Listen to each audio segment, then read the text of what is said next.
start with one case here. So this is kind of a, let me make sure. Yeah, let's share the screen. Okay, let's see. In here, share. Let's see this one here, share.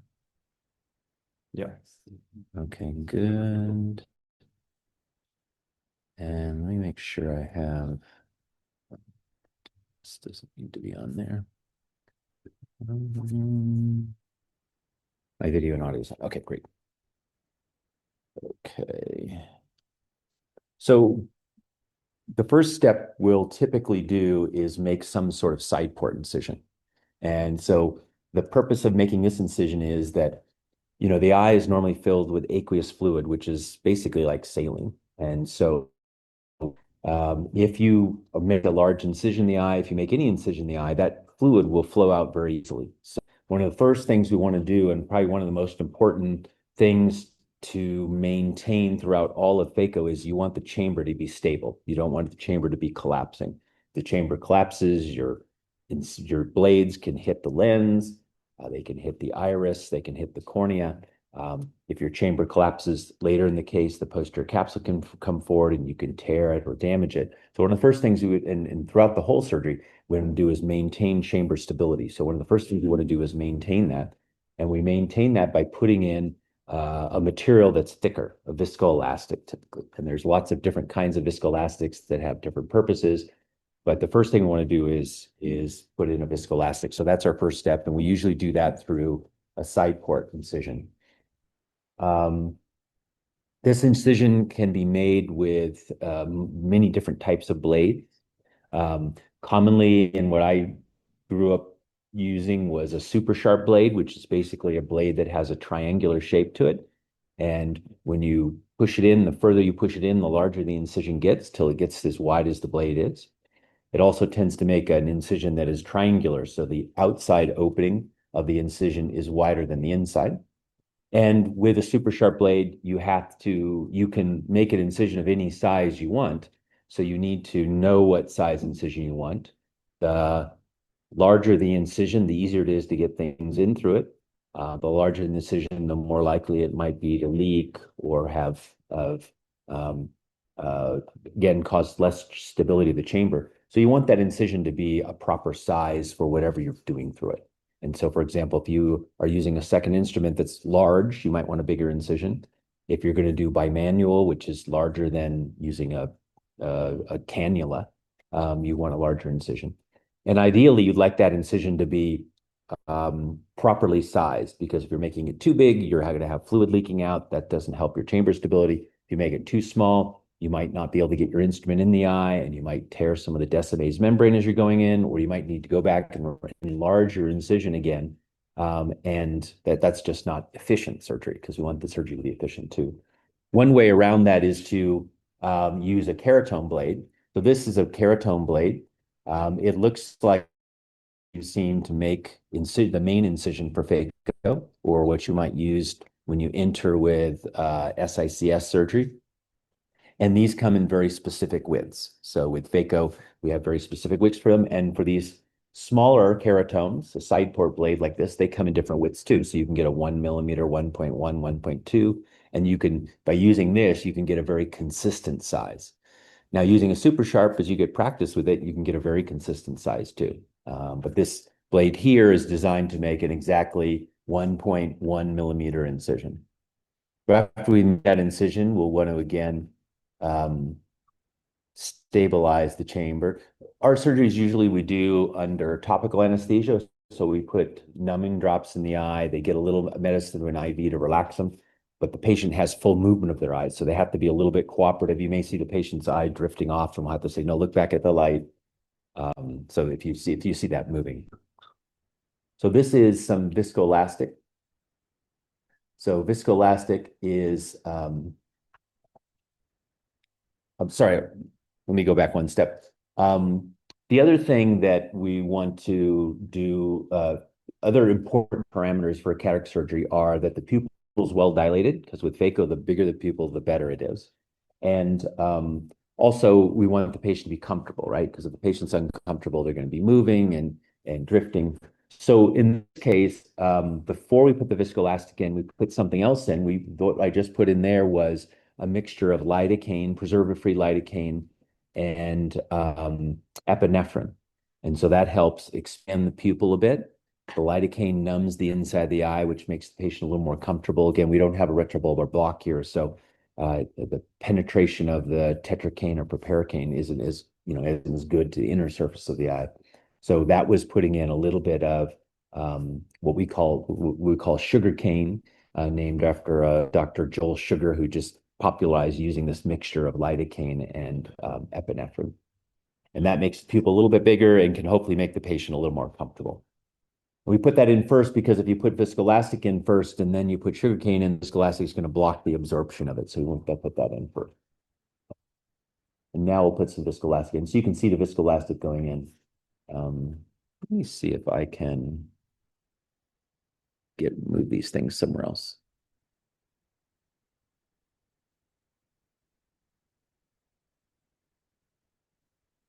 Okay. Better. So what's the purpose of putting viscoelastic in? We talked about deepening the chamber. And so the viscoelastic makes the chamber deeper because it replaces the aqueous with a thicker material. Okay, imagine like honey putting in there. Imagine a balloon filled with water. You make a poke in that balloon, the balloon's going to just collapse. If you fill it with honey and you make a stab, honey's going to start leaking out slowly, but that balloon's not going to just completely flatten. It's going to slowly leak out. And that's essentially what we do with viscoelastic. And so your goals with viscoelastic are to deepen the chamber, but we don't want to really just deepen the chamber. What we'd like to do is replace all this aqueous with the viscoelastic. So often as we do this, you'll see, this is always going to be in the way, isn't it? Back up a little bit.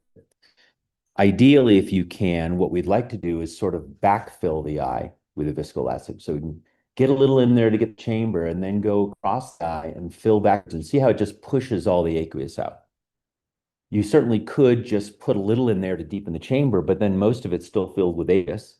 And you can imagine if you had a little viscoelastic here and your chamber was deep now, and we go to make our main incision, and then all this aqueous here flushes out, we're going to have a big chamber collapse. So you want to replace that. And the viscoelastic has another purpose that we use it for, is to protect the endothelium of the cornea. So when we're doing phaco, we're doing a lot of ultrasound energy. Ultrasonic waves are radiating from the tip. They're hitting the endothelial cells. Phaco, even the fastest, most efficient phaco, has been shown to kill and reduce the number of endothelial cells, which, as you know, you're only born with so many, you never get any more. And so we want to protect those cells, particularly if it's going to be a cataract where we're going to use a lot of ultrasonic energy. And so that's the other purpose of the viscoelastic, is to coat and protect that. So now that we have a good stable chamber, we're going to make our main incision. So let's talk about this little thing here that we're holding on the eye with. So whenever you're making an incision, you want the eye to be stable. You want it to be stable, not to be rotating around. And so you want to stabilize the eye. And there's lots of ways you can do that. There's probably 5 or 6 different ways I can even think of that people use, and all of them have great advantages and things. This here is called a Thornton ring. So it's a ring that has some little bumps on the bottom that you press down the eye, and those little bumps provide some traction.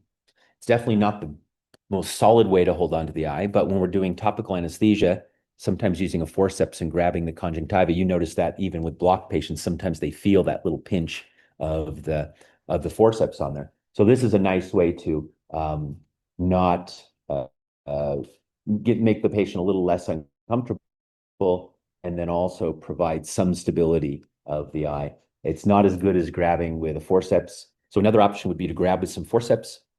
You can grab with forceps pretty much anywhere in the eye. Often the nicest way is to grab over here, particularly when you're learning, because your force, you'll be pushing directly in your forceps and your eye won't have a tendency to rotate.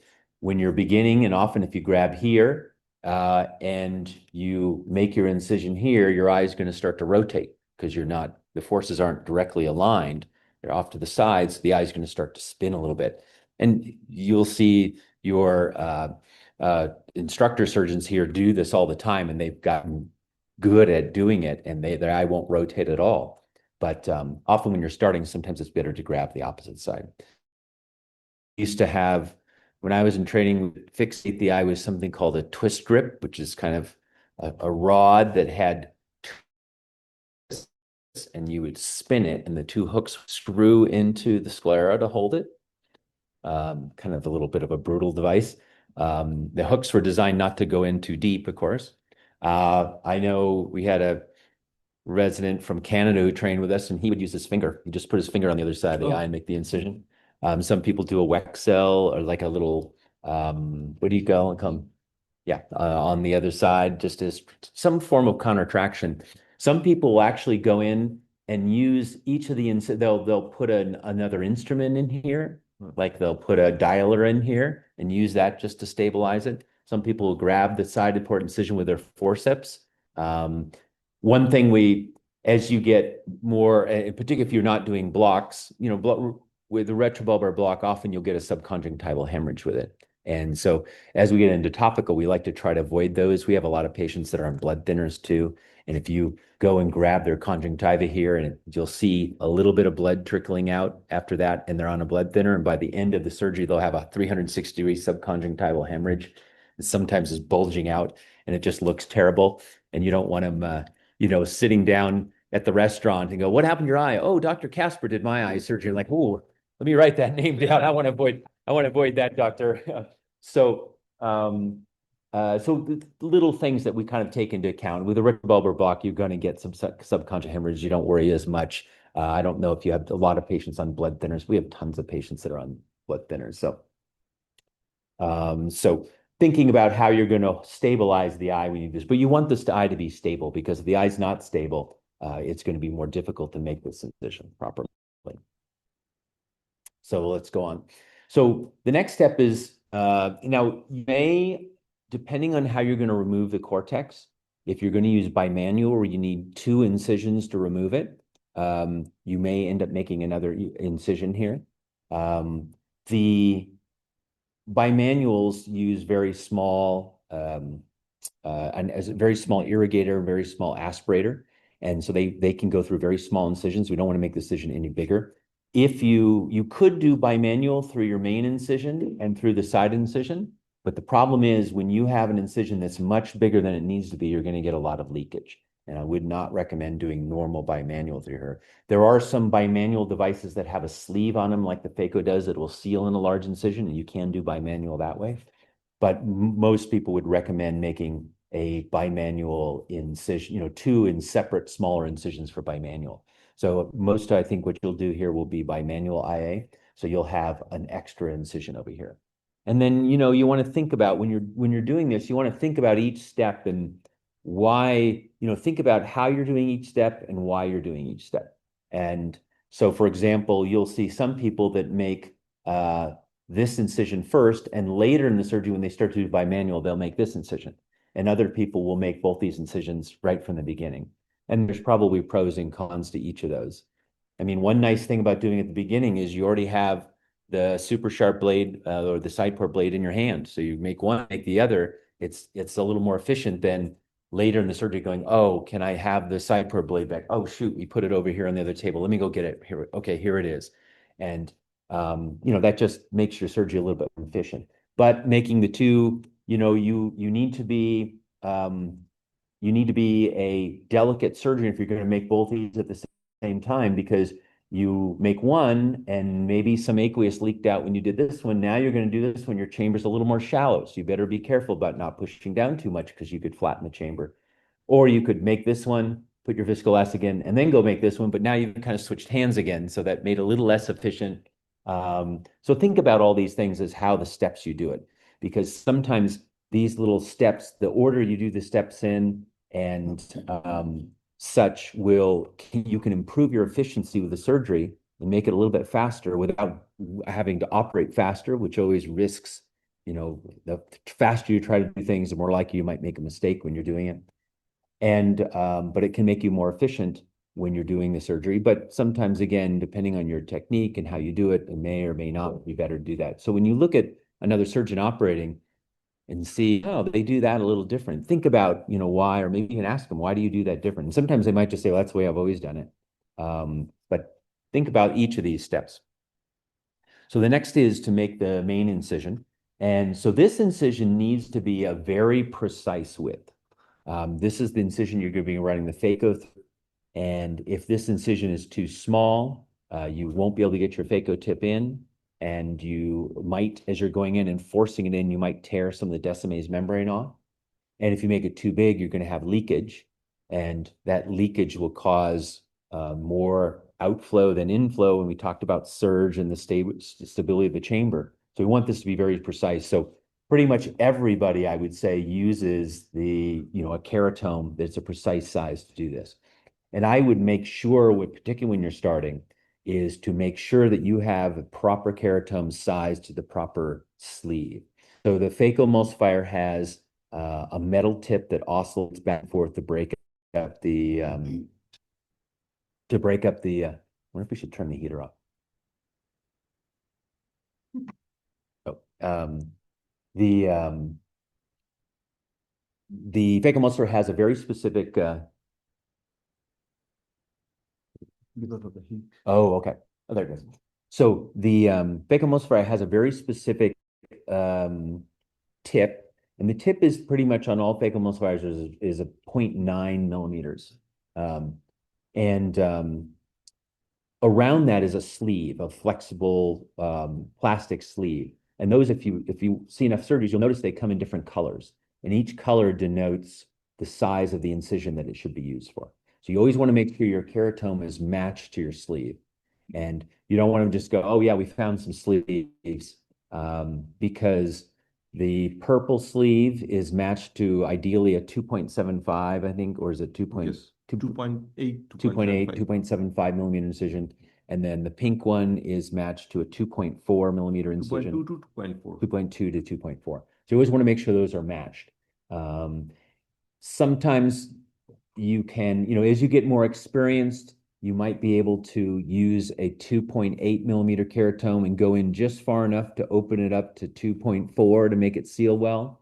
But certainly when you're starting, and even when you're not starting, I don't like to use keratomes that are not properly sized, because I know if I make it too small, I could tear Descemet's. If I make it too big, I'm going to have leaking, and then my chamber is going to be more unstable. It risks the surgery and risks the patient's vision future potentially. So always make sure those are well matched. If you notice this blade, there's a little hash mark on here. Does anybody know what that is? I guess so. So Yeah, please. So that mark is an indicator of how much you should put inside. right. Yeah, so this is that hash mark is a mark that is 2 millimeters in from the tip. Should we turn on the air conditioning? Is 2 millimeters in from the tip. I think it's a connection. So that's the ideal length you want of your tunnel. Okay. So if you think about this blade, you can enter angles, right? You can go in a variety of angles. If you go, you're going to have a very be the length of the thickness of the corner, about 0.5 millimeter. And I've seen some of our beginning residents do that. If you go in flat enough, you could enter this blade all the way here into the cornea as you just the whole way. And I've seen a resident go in and go completely up to there and come out, and great, did a nice long 2 millimeter tunnel, entered the anterior chamber. So there's just a tunnel in the cornea. You imagine if your cornea is at this angle, and if you go this way, that's perpendicular, very short tunnel. If you go in at the same angle parallel to the cornea, you could go all the way across the cornea and never actually enter the anterior chamber, which isn't very helpful for your surgery. So This is designed to give you a rough idea. And so ideally, and I have to tell you, most incisions are not this, not the whole, this is usually 2 mm mark, are not a full meters. But ideally, will be you're entering the cornea, you have sort of two incisions. You have the external incision, which is right here. And that's going through the epithelium. And then you have the internal incision, which is going through Descemet's membrane and the endothelium. And so ideally, when this tip is just entering into the anterior chamber, just piercing that, this hash mark here will be just the epithelium of the cornea. Okay, and that means you have a 2 mm tunnel. And so you can control your, as we talked about, depending on the angle you go in, you can control the length of your tunnel. Vertical is going to make it very short. Flatter is going to make it very long. So typically what people will do is they'll go in relatively flat. And as you start getting to a hash mark, you're looking, go, I haven't entered the anterior chamber yet. I want to start entering. You'll angle your blade to enter more quickly, right? And that's how you can control the length of your incision. We didn't talk too much about this incision. This incision, why do we want it to be that long? Why do we want it? What's the advantage of a short incision and what's the advantage of a long incision? A incision is going to be really easy to work through. Imagine if you have a really long incision and your incision goes from here. When you try to bend your instrument to go down deep in the capsular bag through this long tunnel of cornea, and you're going to be twisting the cornea as you go in, okay? And that's going to cause wrinkles in the cornea. You're also, if you're doing a capsulorhexis with a cystotome and your tunnel goes to here and you want your cystotome to be here, the tip to be here, underneath your tunnel, you won't be able to get there. And the shorter the tunnel, easier and more it is to work inside the eye and more flexibility you have. The problem with short tunnels is they may not seal as well. And also, if you've done SICS or seen some SICS, if you doing your S and I unfortunately too commonly because I'm not a great SICS surgeon, if your tunnel's too short, what happens? You start getting iris prolapse, right? Iris starts coming out. So you can have the same thing with phaco too. So you want your incision to be long enough to seal well and prevent the iris from coming out. But you also want to be short that you can work through it. And so as you get more experience, you'll probably, some people do like to do longer tunnels. They kind of like to be able to have more flexibility with a slightly shorter tunnel. You have to be a little better about hydrating, getting it to seal. But those are sort of your two advantages. Now, how about our side port incision? Generally with a side port incision, do you think this is going to be easier or more difficult to seal than the phaco incision? It's a lot smaller, right? So probably going to seal easier. And so this one, you don't have to worry too much about your angle. And in fact, most of work through the side port, if you think about it, you're going to be going where? Your tip's going through here, working right about at the plane of the lens. So the side port, I tend to angle downward, and I usually tell our residents to aim for the center of the anterior surface of the lens and make your blade, if you kept going in, you want to go in that far, you would hit the anterior surface of the center of the lens. And that way, when you're working through that incision, your incision is going directly to where you're going to be working most of the time, because most of your work in phaco is going to be right in. So let's go on.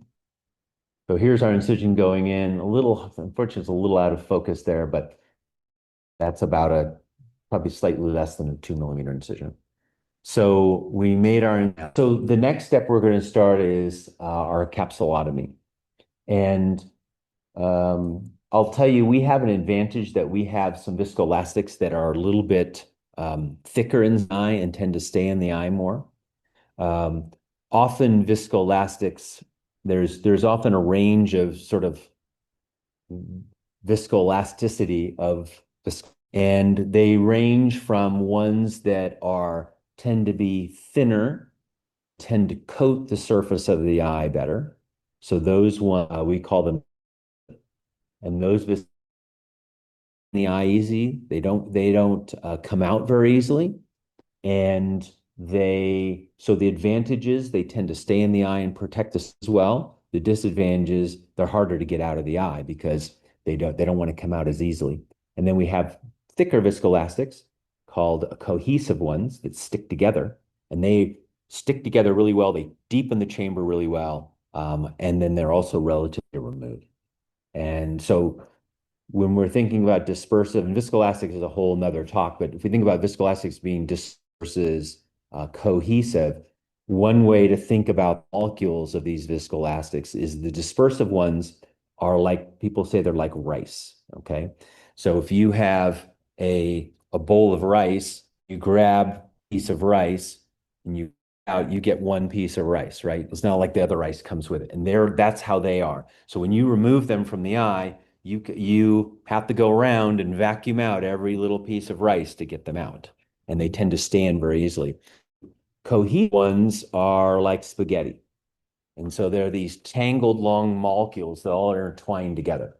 And so when you put them in, they tend to stay together because they're all locked in together. And when you want to remove them, kind of like a spaghetti, if you grab a couple pieces of spaghetti, you're going to get a whole clump of spaghetti because it's wrapped up with other pieces, whole bunch. Sometimes you get some spaghetti, grab a little bit, and you pull it. I don't want that much. Even though you grab the little piece, a whole comes because it's all intertwined. And that's how the cohesive viscoelastics are. So in the beginning, we tend to use a dispersive viscoelastic, so it coats the endothelium. We want protection, and it's deep in the chamber. And then later on, we're putting the lens in where we want the stuff to stay in really well. We want it to also be able to remove easy. We use that cohesive viscoelastic. So we start our capsulorhexis the same way with a cystotome needle. Now you'll notice we're going through the main incision here, and you'll see it go through the side port incision. And so what's the advantage of each, you think of each of those? So using a side port incision, the advantage of that is small incision, right? Incision matches the size cystotome here. It's plenty big enough to get cystotome in. Going to seal really well. You're going to have really good chamber stability. What's the advantage of having a big incision? More flexibility, right? Huge incision to move not that you'd ever go cystotome, but you could move it over here. So if we often use forceps for our case. If you want to use forceps, you can't, there are special forceps that actually will go through an incision like this, but generally you can't use forceps through a 1 millimeter incision because your forceps can't open to get them to grab. So we do our a little bit differently. And the reason we get away with this is we have a viscoelastic that keeps the chamber a little better. So you're always adapting with different techniques. I also think as surgeons, we're probably not as good as you guys are at doing capsulotomies. Doing a capsulotomy through a small incision from the side where you're not even in a good position where your hand normally should be, job with it. I think most of our surgeons would struggle a little bit doing that. So since we have the viscoelastic, this is easier for us. Most of us are going to do the easiest technique we can. So we do it through the main incision. And you'll see, so our capsulotomy step, we want to initially start with a tear in the capsule to get started. For different ways, I think the cystosome way that you do it, the way we do it is the best way. It's more controlled. I know some people that have talked about when they go in with their keratome blade, they actually go into the capsule and then nick the capsule and start the capsulotomy that way. Some people would just take forceps that are sharp and just go in and grab the capsule and kind of puncture it and just pull and start a capsulotomy that way. But certainly this way is, I think, the most controlled way to do it. And want to do, and that's going to allow a circular opening it, because that's one of the most critical steps of phaco is to have that is, because the tear makes it very strong. Doing a can opener capsulotomy lots of nicks. With Phaco, we're cracking nucleuses, we're putting pressure on the eye with the fluid, and we need to have a capsulotomy completely intact. If it's tear, it can tear outward and go around to the backside. You can have the nucleus fall in. So we're doing a lot of on that nucleus to have a continuous curvilinear capsulorhexis. We also want it the right size. Want it too big, the lens may not fit well in the capsular bag. And we don't want it too small because it'd be hard to get the lens in. We may damage it when we're doing phaco. As small capsulotomy develop, capsulotomy starts to get smaller and smaller and smaller over time after surgery. And that can be a problem for patients. So we do it a little bit differently. In fact, over time, it has changed. When I phaco way back when, we would start with assisted forceps, and it became kind of way to do it in vogue to do it all with tone, because you don't have to switch instruments and make so I would do all this home, and then some of the residents would use this work pretty well. You can be pretty efficient with it. Went back to using forceps. So the techniques you may use may change certainly will change when you're starting versus as you go on further. And even in experience, you might be changing your techniques a bit too. So for us, getting that tear start and fold it over, and I have a whole talk on capsulotomies, and you can hear here. And ideally for us, if we're using forceps, we like to get this capsulotomy about incision is. And that way, the forceps are not as maneuverable, your cystomes. And if we start a tear and use our forceps over here, we kind of have to go in with our forceps here. And then as we go around that point, we have to pull the tear and then turn the forceps the other direction. It's kind of an awkward movement with your hand while you're holding on to it. So if we get it to this point here, start going. Yeah. Most of the hardest part is the subincisional. And you'll see people that start going this direction, some going this direction. Either one's fine. I would just think about every step, the way, if you're doing something a certain direction, have a good reason for doing it. Think about your reason of why you do it that way. Do it this way because I think incisional is the hardest part, usually. And I think it's easier to do the subincisional when you only have this much capsule that's torn out. If you start here and come around here, by the time you get here, you have this flap that's giant and it's all folded up and you're trying to flap and you're under the incision and you can constant it. So I like to go this way. When you start, you'll probably do whatever your instructor does, do it the same way. But then that is you start doing more, look at it different way. You're doing it. So this is where we switch to forceps. And see, again, you guys would probably be by the time we just went and got our forceps. And the forceps are nice because they do allow you to do a long process, a large amount of tearing without having to re-engage it all.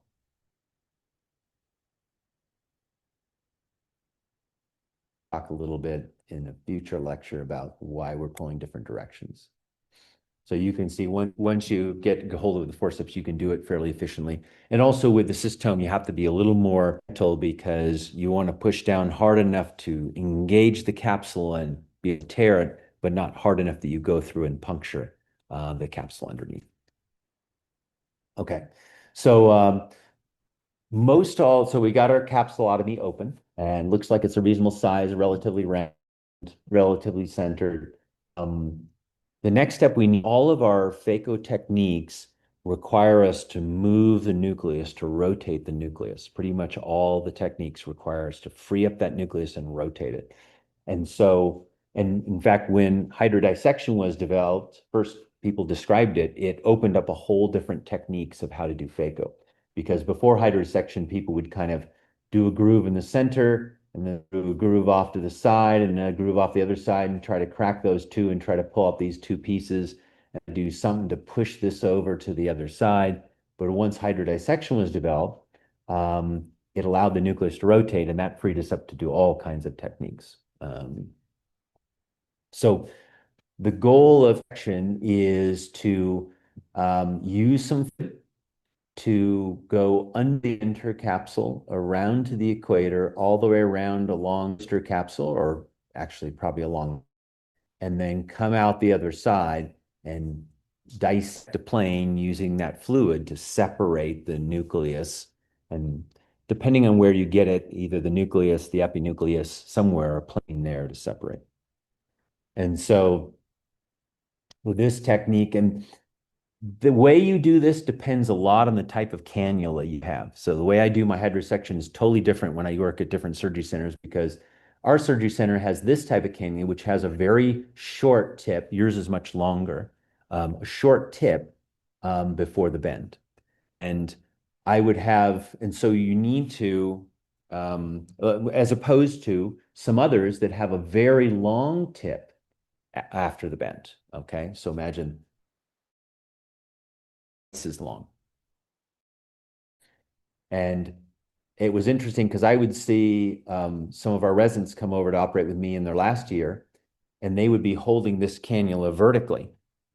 And so it would come in vertically, and then that tip would come in, and they couldn't get to the other side because imagine if you held this vertically, the minute that hit the incision here, your tip would be in about this far further you could go in. If you pushed it any further, you'd either have to push it down to get in, or you'd have to just start bending the cornea upward.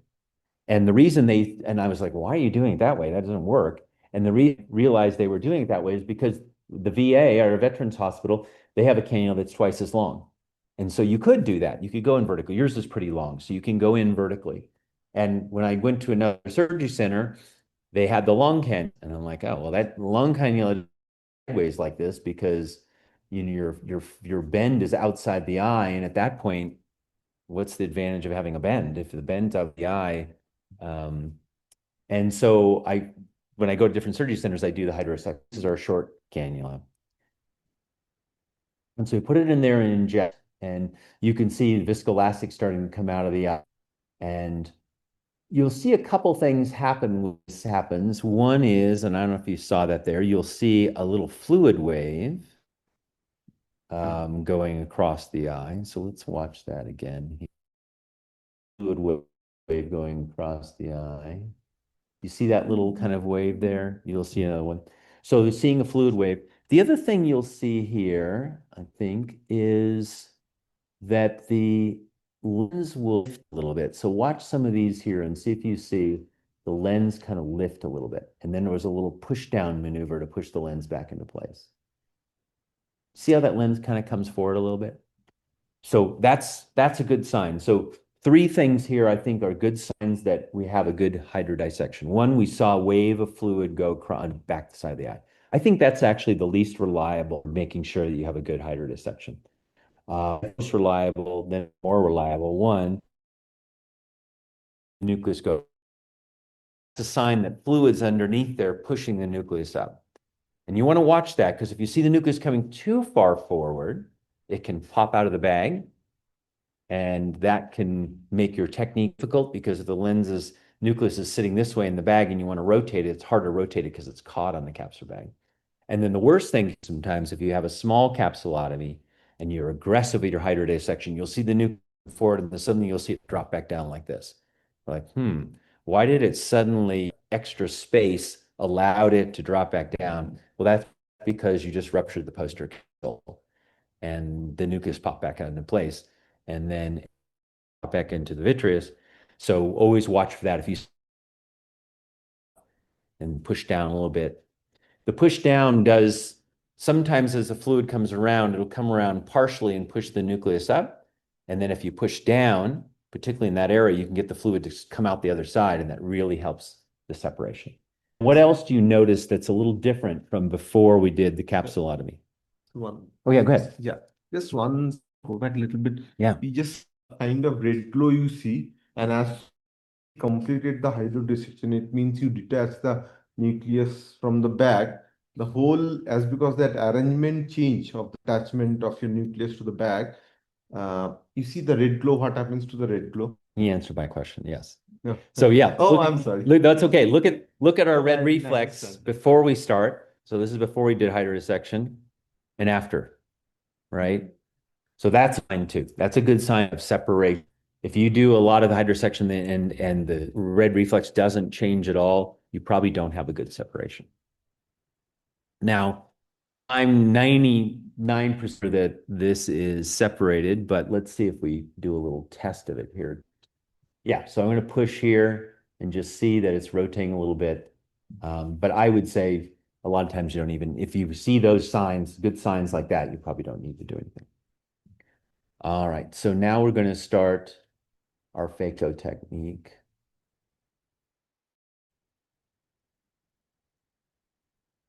And so you're, I think, familiar a bit with the phacoemulsifier. So this has, we talked a little bit about this in the Fluix. It has three purposes. It has this 0.9 millimeter metal tip that's beveled, and is the one that oscillates back and forth. You guys have torsional phaco, which is original phaco just went forward and backwards like this, but you have the more advanced torsional where the phaco tip actually goes, it can do either one, goes back and forth. The side rotates side to side.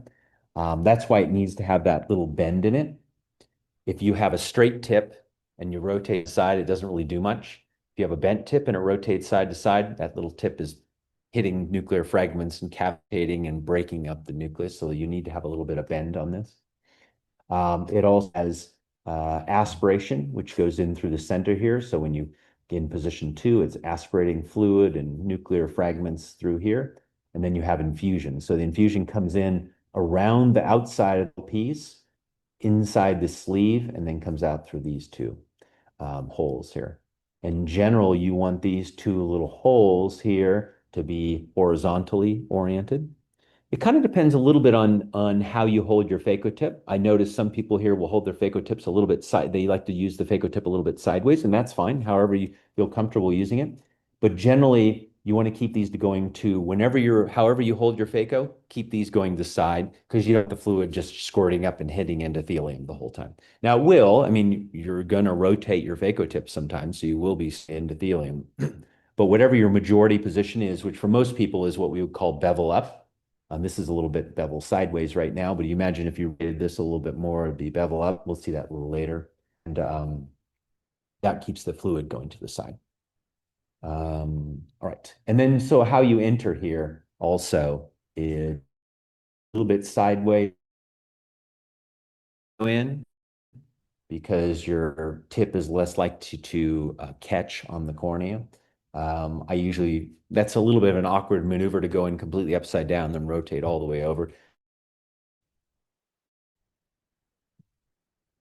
And then we go into that position. And the tip you see, it is a balanced tip. It's called the ergonomics. It's like hook. There's a small curve at the end.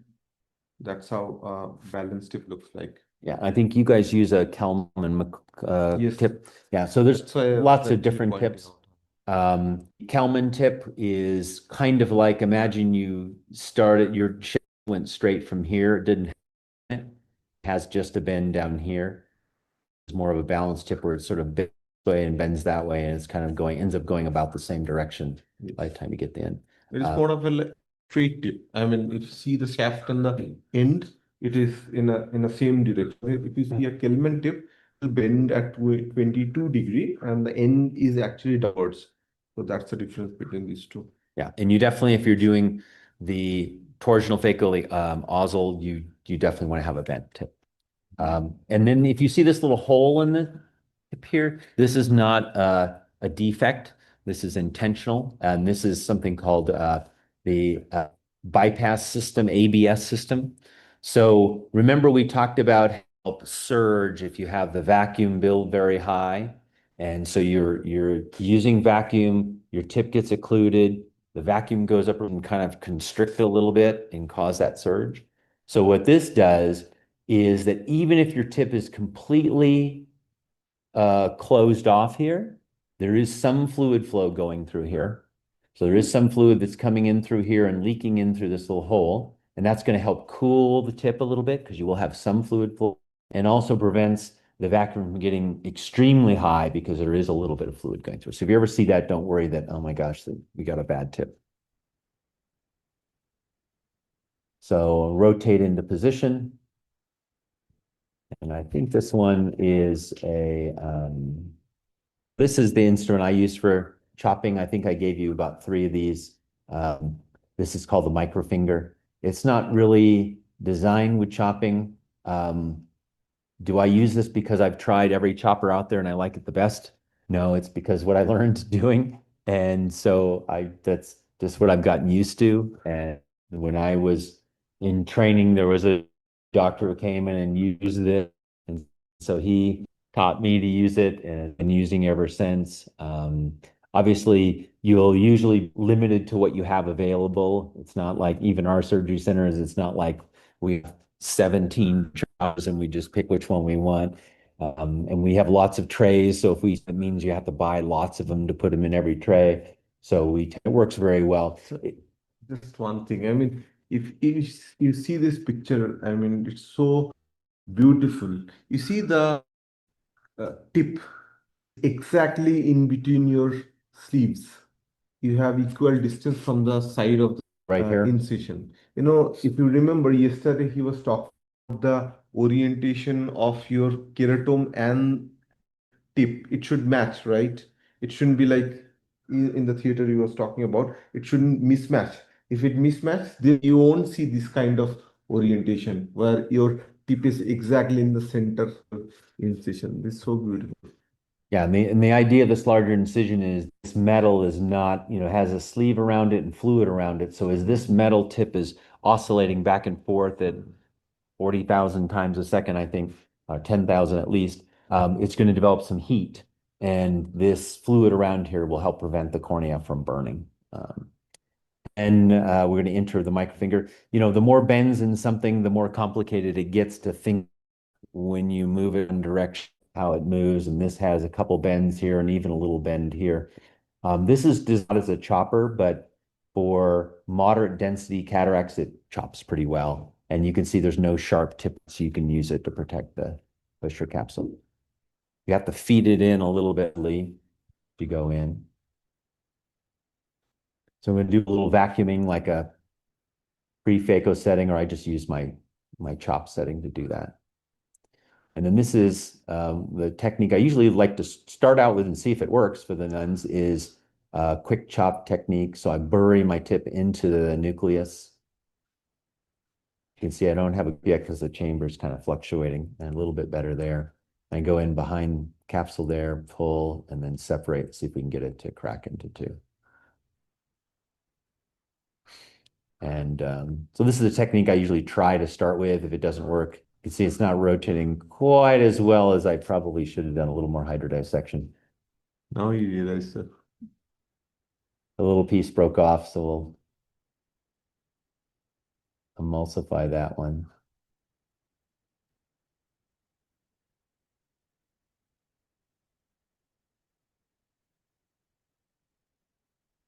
There's a little bit better separation and rotate a little bit. So I'm going to do a little bit of chop a piece off there. It's kind of a crumbly cataract, so it's not chopping as well as we like. My assistant's not doing a very good job of the BSS either.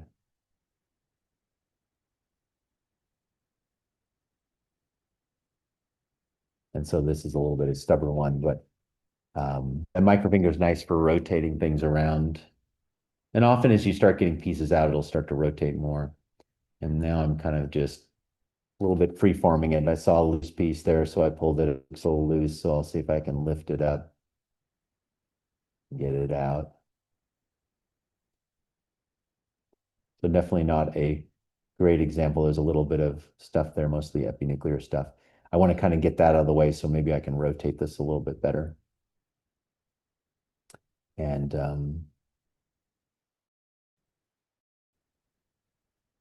now we got that piece more rotating. So I'm going to grab it with a little bit of vacuum there, get out behind it, see if I can get it to chop.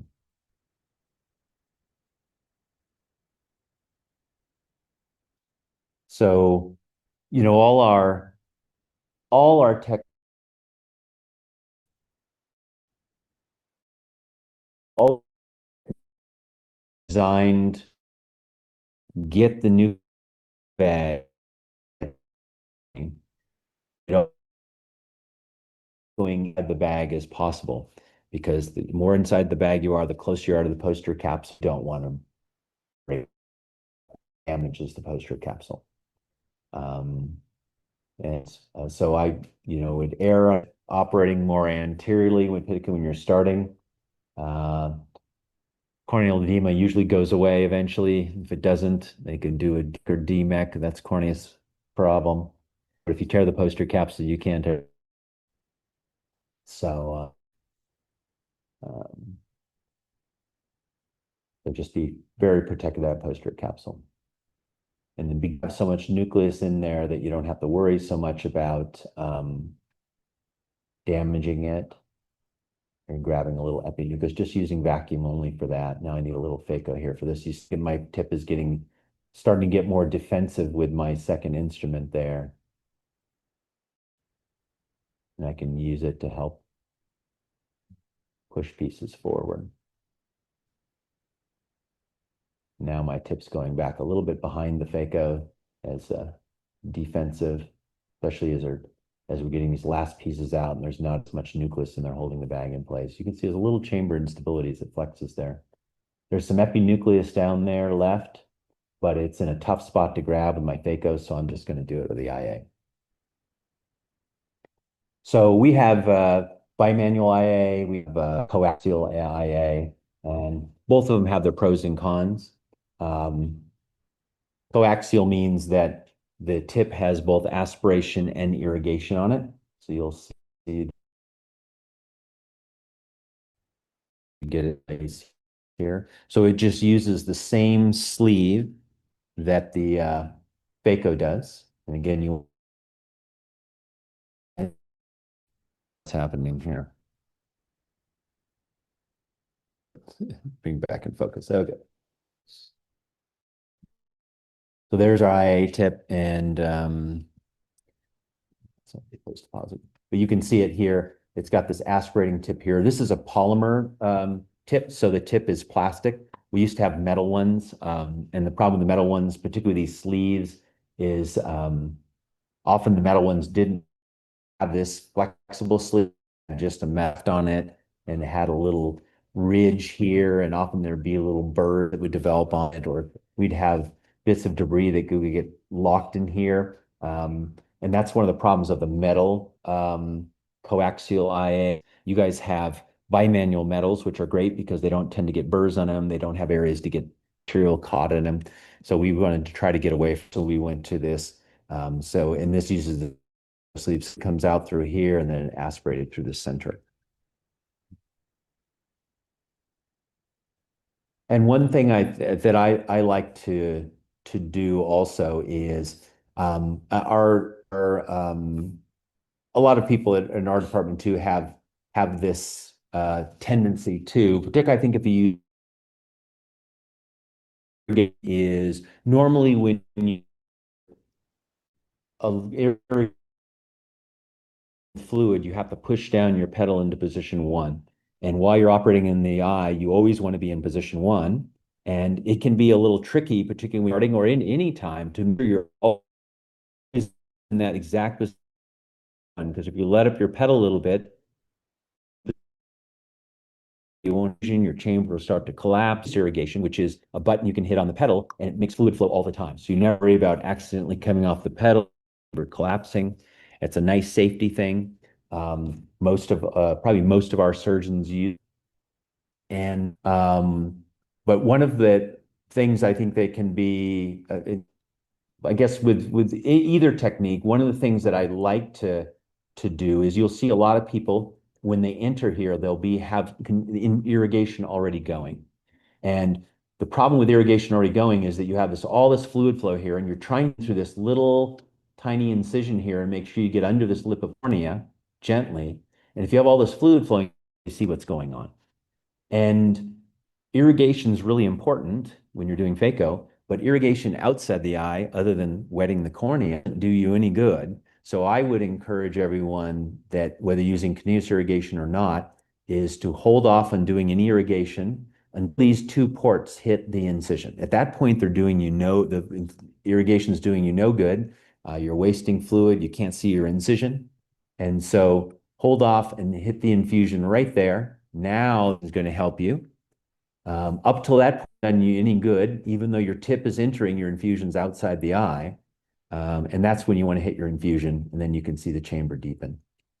Um, and then, so irrigation aspiration step, whether you're doing bimanual or not, it's the technique is pretty much the same thing. Bimanual is a big advantage in that getting the cortex down here is much easier. The trouble with getting cortex is always your subincisional cortex. The cortex is under the incision because you can imagine this tip, it's hard to get stuff that's way under here. And you have to bring your tip way up this way. You might pull it back. You don't want to pull it back too far. Your infusion ports will come out of the eye and your chamber will collapse. And with bimanual, if you have your aspirating tip here and your irrigating tip here, so with bimanual, you have two metal probes that go in. One, the fluid's coming out of, does the point of this sleeve, and the other aspirates the cortex, which does the point of this. So it separates it into two. And the nice thing is, if you're coming in with your aspirator here and you aspirate out all this cortex here, and you're like, okay, hard part, you just switch hands. Now you have your aspirator over. There really is no subincisional cortex because the advantage of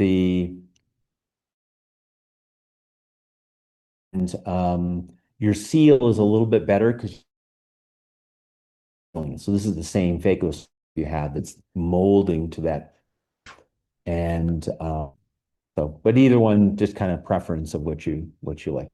The technique with bimanual or with any cortex removal is to slide your tip beneath the enter capsule, provide enough vacuum that you get a good grip on that cortex, and then swing that into the center, all with trying to keep your tip facing upward at all times. You don't want to damage is your posterior capsule back here. And by turning your tip sideways, you're tracting stuff, you're going to be tracting the posterior capsule potentially. And so, and I think the key to doing cortex removal is getting far enough under here. You don't want to go under your iris. You just want to grab the stuff you can see. Like there's a little stuff here. I'll just grab it right here.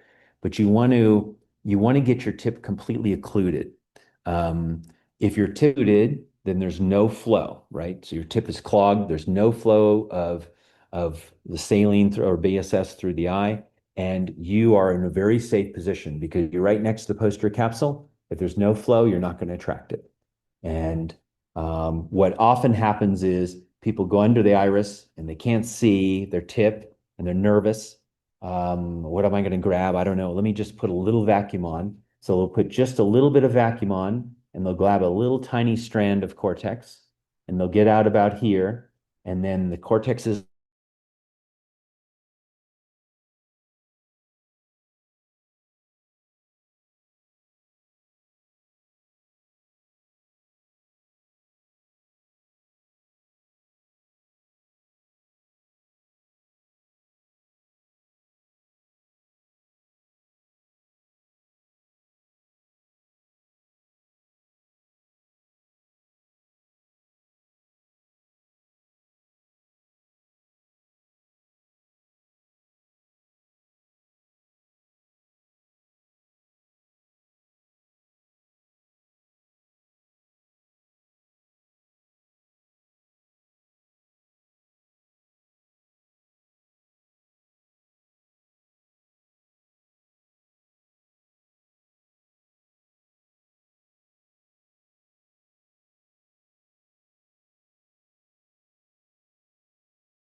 okay. We should there.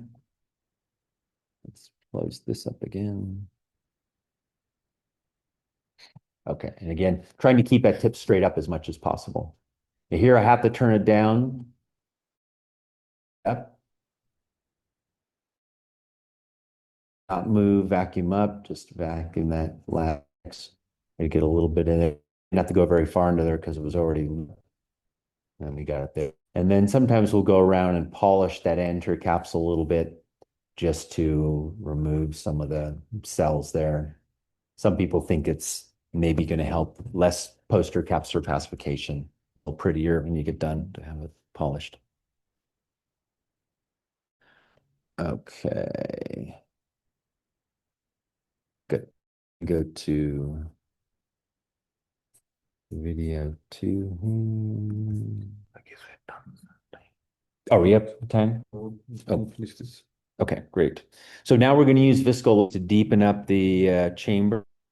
And in this case, we're using that piece of viscoelastic that's a little bit thicker and easier to remove.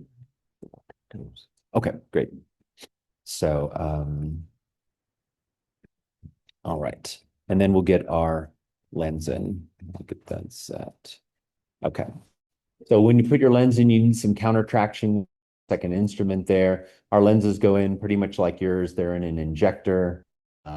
The one difference is these are a hydrophilic acrylic. So you can see how the haptics, how slow they open. So it's much easier. We can just, that haptic's still not all the way open. If we just get in there in time and just push down a little bit, that haptic will go right in the bag. So a little easier than the ones like your lenses that open very rapidly. And then we're going to remove that viscoelastic there. And again, keeping the tip up as much as possible to prevent grabbing other things. And then hydrating our incision. So we just inject a little fluid into the incision to get it to swell. And that will get. Since we don't have a pressure patch on the eye, we're very critical about making sure everything heals perfectly. So we'll go and take a little Wexel sponge on here and wipe along there and just make sure it's completely dry. There's a little bit of leakage there, so we'll do a little bit more. And again, we have to be patching. We have to be really careful to make sure these really seal well. Because the pressure patch will help. Put a little moxifloxacin just like you guys do. And I think I did do a little of that Kenalog subconjunctiva. So this is a way we can inject some steroids so the patients don't have to use any drops afterwards. I think that's it. Right. Any questions on that? Sorry, I went over a little bit. Yes. It's